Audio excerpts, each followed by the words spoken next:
नमस्कार, आपलं नाव? चंद्रभागा सोपान थेटे. आपलं वय? 70 वर्षे. आपली कोणती सर्जरी झाली आहे? गुडघ्यांची रोबोटिक झाली. अच्छा. तुम्हाला सर्जरीच्या आधी काय त्रास होता? गुडघे खूप दुखायचे. किती वर्षापासून? 10-12 वर्षे झाली. अच्छा. उठणं बसणं वगैरे त्रास होत होता की? त्रास होत होता. त्रास होत होता. अच्छा. आता तुम्ही सर्जरी केली आहे तर तुम्हाला सर्जरी नंतर काय अनुभव येतोय? चांगलं वाटतंय, भारी वाटते. अच्छा, ठीक आहे. तुम्ही डॉक्टर बकुल सरांबद्दल काय बोलू शकाल? देव माणूस. अच्छा. आणि तुम्ही तुमच्यासारख्याच इतर पेशंटला काय सल्ला द्याल?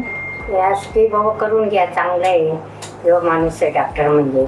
आणि एकदम त्रास नाही होत, काहीच नाही त्रास होत, काहीच त्रास बसला नाही.